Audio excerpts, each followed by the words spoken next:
जहां एक तरफ सऊदी अरब ने अब ये कह दिया है कि हम जिहाद करने को तैयार हैं। आखिर सऊदी अरब किसके साथ जिहाद करना चाह रहा है? क्या अमेरिका के साथ? हालात इतने खराब कैसे हो गए? ऊपर से यूएस सीनेटर ने बड़ा बवाल मचा दिया है। सऊदी अरब ने एकदम से तहलका मचा दिया है अंतर्राष्ट्रीय स्तर पर, तो वहीं भारत का जहाज सऊदी अरब क्यों पहुंचा है? जानेंगे क्या कुछ चल रहा है इस जियोपॉलिटिक्स में, और इसमें भारत की भी एक बहुत बड़ी भूमिका नजर आएगी। आइए जानते हैं इन खबरों को विस्तार से। अब ये तुम्हारे बाप का ओपेक नहीं है, कुछ ऐसा ही ओपेक और सऊदी अरब कहने की कोशिश कर रहे हैं अमेरिका को। हालांकि अमेरिका के साथ सऊदी अरब और यूएई का गुस्सा बहुत हद तक उनके अपने पर्सनल कारण से भी है, लेकिन बाइडेन की वजह से ये रिश्ते खराब जरूर हुए हैं। ये तस्वीर आपको याद होगी जब बाइडेन मजबूर होकर उस सऊदी अरब के प्रिंस के साथ मिलने गए थे, जिनके ऊपर वो आरोप लगाते रहे हैं कि जमाल खशोगी हत्याकांड में वो उन्हें माफ नहीं कर सकते हैं। यहाँ इन्होंने हाथ नहीं मिलाया था बल्कि मुक्का मिलाया था। अब ये मुक्केबाजी में बदल चुकी है दोनों देशों के बीच। जैसे ही ओपेक प्लस देश में सऊदी अरब ने ये कह दिया कि नहीं, हम जो है आपको तेल का प्रोडक्शन बढ़ाने वाले नहीं हैं, तेल के प्रोडक्शन में और कटौती होगी, और कटौती होने का मतलब है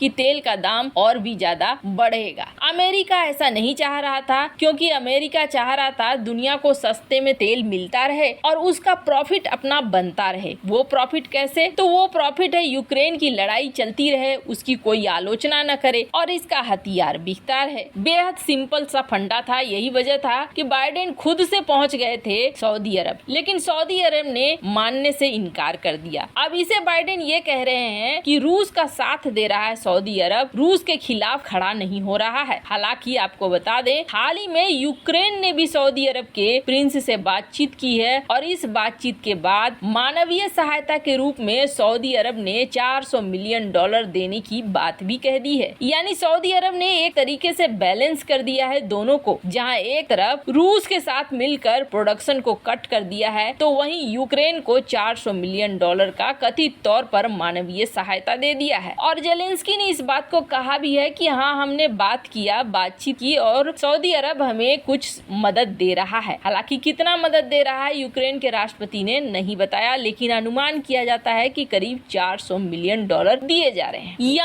यहाँ सऊदी अरब बैलेंस करने की कोशिश कर रहा है, लेकिन अमेरिका लगातार अब आक्रामक हुए जा रहा है सऊदी अरब के ऊपर। सबसे पहले तो अमेरिका ने ये कह दिया कि हम तुम्हें इसकी सजा देंगे, तुम जो रूस के साथ दे रहे हो और प्रोडक्शन कट नहीं कर रहे हो, इसका भुगतान तुम्हें करना पड़ेगा। उसके अलावे यूएस सीनेटर ने एक और बवाल मचा दिया। यूएस सीनेटर ने कहा कि सऊदी अरबिया को अगर हम कोई डिफेंस टेक्नोलॉजी देते हैं तो ये रूस के साथ साझा कर लेगा, हम इनके ऊपर भरोसा नहीं कर सकते हैं। ये तो ऐसा दिख रहा है जैसे रूस के इशारे पर चल रहे हैं। वैसे आपको बता दें, पहले भी बाइडेन ने यही कहकर यहाँ से सेना हटा लिए थे, डिफेंस सिस्टम हटा लिए थे और भी कई चीजें हटा ली थी। हालांकि कहा जाता है कि ईरान के हुती विद्रोहियों के साथ लड़ाई करवाने में भी अमेरिका का एक बड़ा भूमिका रहा है सऊदी अरब का, और उसके बाद सऊदी अरब को डिफेंस की जरूरत पड़ने लगी और अमेरिका यहाँ अपने हथियारों को बेचने लगा। अब इन्हें डर लग रहा है कि सऊदी अरब कहीं टेक्नोलॉजी को शेयर न कर ले रूस के साथ। हालात दिन प्रतिदिन दोनों देशों के बीच बिगड़ते जा रहे हैं। बाइडेन ने भी ये कह दिया कि ठीक है, अब G20 की मीटिंग होगी तो हम सऊदी अरब से नहीं मिलेंगे। मतलब विरोध पे विरोध चल रहा है, पर इन सब विरोध के बीच में इतना बड़ा रूप ले लेगा ये लड़ाई, ये किसी ने नहीं सोचा था। दरअसल बाइडेन की नीतियों की एक बहुत बड़ी हार इस वक्त देखने को मिल रही है, और बाइडेन हर हाल में चाहते हैं कि दुनिया भर में उनकी जग हसाई नहीं हो। हर हाल में कोशिश कर रहे थे कि 20 लाख बैरल प्रतिदिन तेल कटौती न हो। एक बार को तो सऊदी अरब ने यह भी कह दिया कि मात्र हमें 1 महीना रुकने को कहा गया था ताकि चुनाव जीत जाए बाइडेन। चुनाव जीतने के लिए बाइडेन गिड़गिड़ा रहे थे, पर अमेरिका का कहना है कि सऊदी अरब ये काम रूस को फायदा पहुंचाने के लिए कर रहा है। पर इन सब के बीच में सऊदी क्राउन प्रिंस मोहम्मद बिन सलमान के चचेरे भाई ने अमेरिका के खिलाफ एक तीखा बयान दे दिया है। सऊदी क्राउन प्रिंस के चचेरे भाई प्रिंस सऊद अल सलान ने अमेरिका का बिना बिना नाम लिए पश्चिमी देशों को धमकी दी है और सालान का ये वीडियो सोशल मीडिया पर खूब वायरल हो रहा है। पहले इस वीडियो को देखें कि इसमें ये क्या बोल रहे हैं। दरअसल इस वीडियो में सालान पश्चिमी देशों को धमकी देते हुए नजर आ रहे हैं। वीडियो में सालान कहते हैं कि पश्चिम देशों के लिए मेरी प्रतिक्रिया है, यदि कोई भी सऊदी अरब और शाही परिवार के अस्तित्व को चुनौती देगा तो हम सभी जिहाद और शहादत के लिए ही बने हैं। ये उन सभी के लिए है जिन्हें लगता है कि वे हमें धमका सकते हैं। प्रिंस ने ये संदेश अंग्रेजी और फ्रेंच दोनों भाषाओं में दिया। सऊदी मानवाधिकार के वकील अब्दुल्ला अलाउथ के अनुसार सऊद अल सालान एक आदिवासी नेता और सऊदी अरब के संस्थापक किंग अब्दुल अजीज के पोते हैं। सालान का बयान तब आया है जब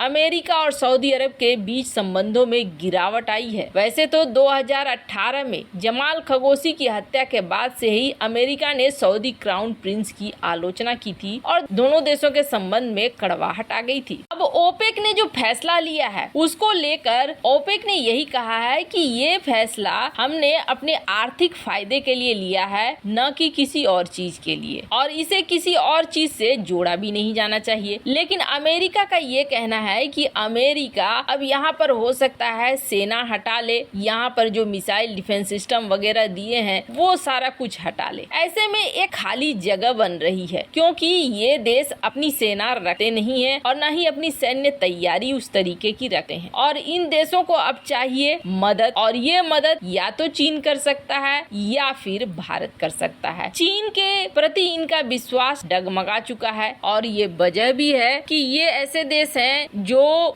किसी एक पर निर्भर नहीं रहना चाहेंगे। हाल के दिनों में देखा जा रहा है कि मिडिल ईस्ट में भारत का दबदबा भी बढ़ता जा रहा है और रिश्ते भी बढ़ते जा रहे हैं। इसी के तहत भारत अब कई तरह के युद्धाभ्यास डिफेंस डील भी कर रहा है और इन सब के बीच में भारतीय सेना का जहाज INS तरंगिनी पहुंचा सऊदी अरब, जहां इसका बहुत जोरदार स्वागत किया गया। कहा जा रहा है कि यहाँ समय के लिए भारत का ये जहाज रुकेगा और सऊदी नौसेना के साथ अभ्यास भी करेगा, मेल जोल भी बढ़ाएगा। वैसे आपको क्या लगता है, ये जो गैप बना है क्या इसे भारत को भरना चाहिए? कमेंट कर अपनी राय जरूर बताएं।